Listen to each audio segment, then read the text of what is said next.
Julian, welcome. It's been reported that WikiLeaks, your baby, has, in the last few years, has released more classified documents than the rest of the world's media combined. Can that possibly be true? Yeah, can it possibly be true? It's a worry, isn't it?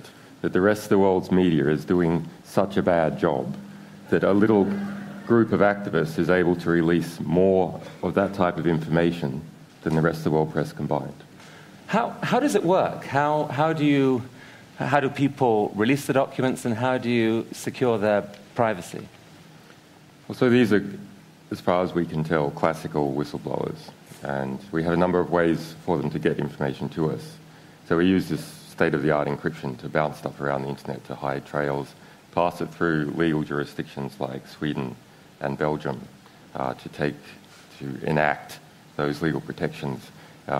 We get information in the mail, the regular postal mail, encrypted or not, vet it like a regular news organization, format it, which is sometimes something that's quite hard to do when you're talking about giant databases of information, release it to the public, and then defend ourselves against the inevitable legal and political attacks. So you make an effort to ensure the documents are legitimate, but you actually almost never know who the identity of the source is. That's right. Is. Yeah, very rarely do we ever know. And if we find out at some stage, then we destroy that information as soon as possible. God damn it.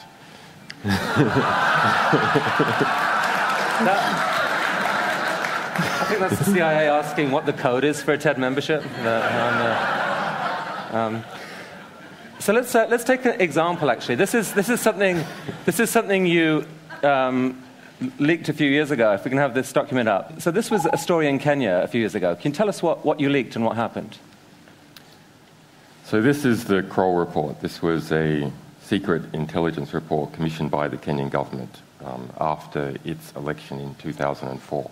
Prior to 2004, Kenya was ruled by Daniel Arap Moi for about 18 years. He was a soft dictator of Kenya. And when Kibaki got into power through a coalition of forces who were trying to clean up corruption in Kenya, they commissioned this report, spent about £2 million on this and an associated report. And then the government sat on it and used it for political leverage over Moi, who was the richest man, still is the richest man in Kenya. It's the holy grail of Kenyan journalism. So I went there in 2007, and we managed to get hold of this just prior to the election, the national election, December 28. When we released that report, we did so 3 days after the new president, Kibaki, had decided to pal up with the man that he was going to clean out, Daniel Arap Moi. So this report then became a dead albatross around President Kibaki's neck. And I mean, to cut a long story short, word of the report leaked into Kenya, not from the official media, but indirectly. And in your opinion, it actually shifted the election. Yeah, so this became front page of The Guardian and was then printed in all the surrounding countries of Kenya, in Tanzania and South African press. And so it came in from the outside. And that, after a couple of days, made the Kenyan press feel safe to talk about it. And it ran for 20 nights straight on Kenyan TV, shifted the vote by 10%, according to a Kenyan intelligence report, which changed the result of the election.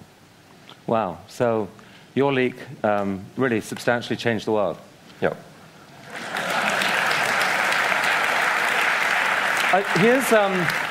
We're going to just show a short clip from this Baghdad airstrike video. The video itself is longer, but here's a short clip. This is intense material, I should warn you.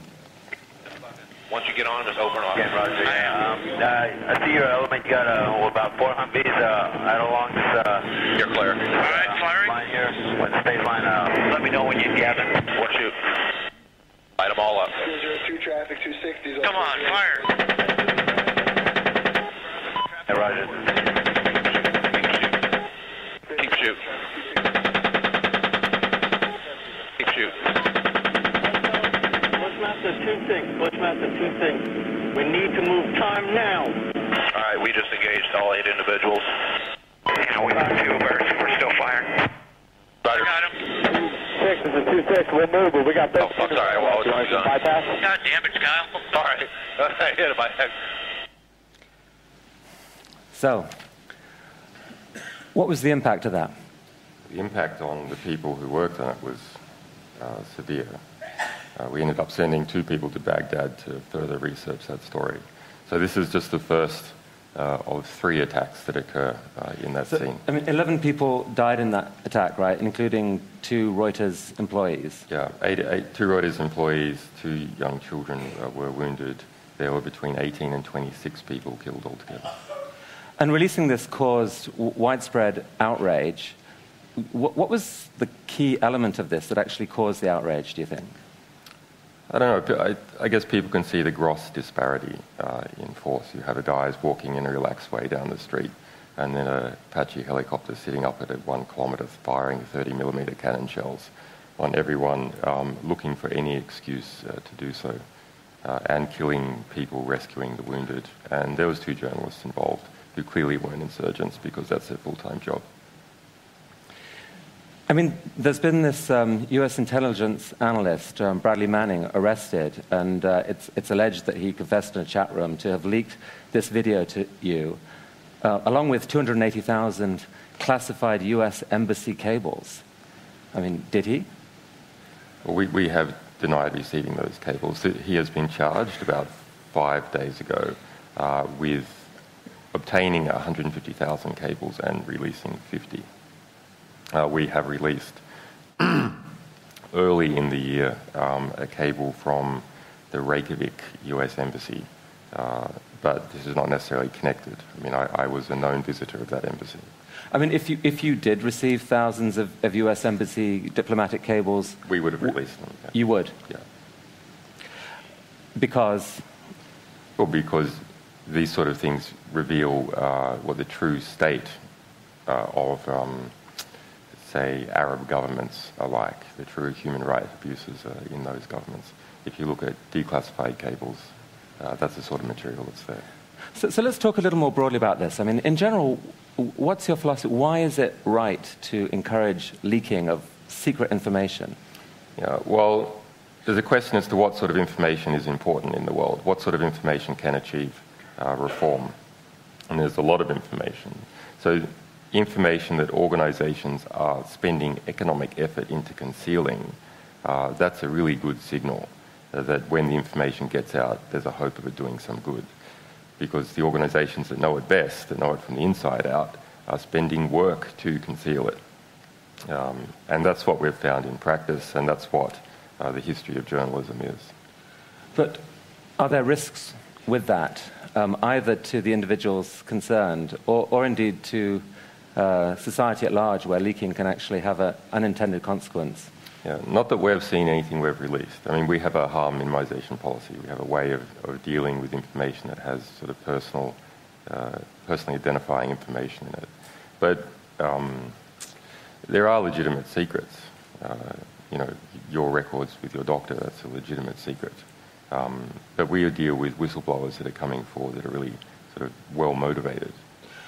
So they are well-motivated. And what would you say to, for example, the parent of someone whose son is out serving the US military, and he says, you know what, you've put up something that someone had an incentive to put out. It shows a US soldier laughing at people dying.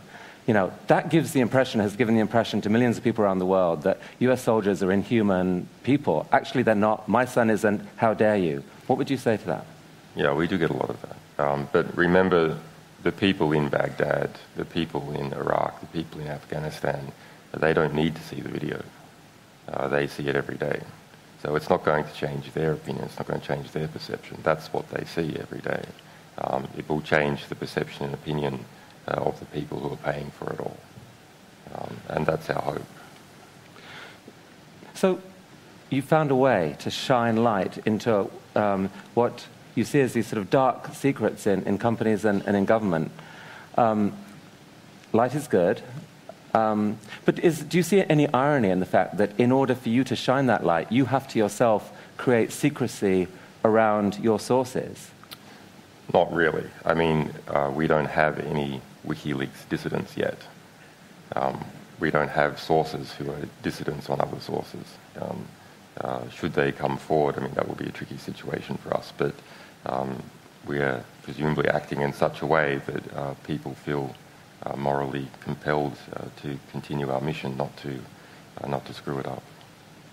I'd actually be interested, just based on what we've heard so far, just to get I'm curious as to the opinion in the TED audience.